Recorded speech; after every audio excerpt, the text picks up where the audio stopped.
Quelle est la céréale la plus consommée au Bénin? Contrairement à ce que beaucoup pensent, ce n'est pas le riz. Je vais répondre à cette question dans cette vidéo. Alors, avant de commencer, où est-ce que je me trouve? Je suis à la FSS, c'est la faculté des sciences de la santé, je crois. C'est une université où on forme des médecins et des gens qui vont faire des spécialités dans la médecine.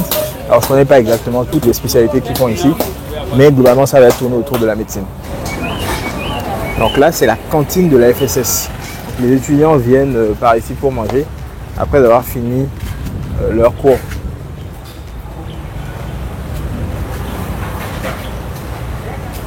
Alors, qu'est-ce que moi je fais là? Je suis ici pour manger. Je suis ici pour manger un très bon plat. Alors, qu'est-ce que j'ai là? J'ai un plat de atassi. Et avec ça, c'est ce qu'on appelle du wangashi. C'est un fromage local qui est vraiment très consommé par les Béninois. Je crois que c'est du lait de vache. En tout cas, moi, j'aime beaucoup. Et en fait, d'où m'est venue l'idée de faire cette vidéo, c'est que j'ai remarqué que les plats béninois, malheureusement, ne sont pas assez exportés à l'international. Quand on sort des grosses villes, quand on sort des grosses capitales, c'est très difficile de trouver des plats béninois. Des fois même à Paris, vous allez galérer avant de pouvoir trouver un bon restaurant béninois pour manger. Donc si vous savez faire des plats béninois, peu importe que ce soit de la pâte de maïs, pâte de manioc ou alors de l'igname pilé, essayez de vous positionner dans soit les grosses villes, soit les petites villes, parce que je pense qu'il y a du marché, il y a de la demande.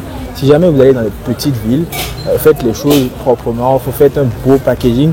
Et moi, je suis convaincu que votre activité va marcher. Partout où vous allez trouver des restaurants asiatiques. Les gens dans ces endroits-là sont extrêmement curieux. Moi, je me suis un peu promené des fois dans des petites villes, dans des petits endroits. Des fois, c'est des petits villages. Vous trouverez toujours un petit restaurant asiatique. Et moi, je pense que la cuisine béninoise mériterait d'être exportée partout dans le monde. Et je pense qu'elle mériterait d'être découverte par le monde entier. Donc voilà ce que je souhaitais vous partager très rapidement. Alors ce plat là m'a coûté 600 francs CFA. C'est un peu moins d'1 euro.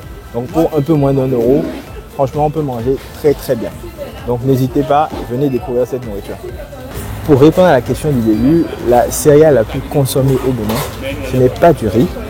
C'est du maïs. C'est du maïs parce qu'au Bénin, on mange beaucoup de plats avec du maïs et il y a beaucoup de sauces qu'on fait autour. Donc si jamais ça vous intéresse, n'hésitez pas à venir au Bénin et puis vous allez découvrir cette magnifique cuisine. C'était Julien, on se retrouve très vite dans une prochaine vidéo. Ciao!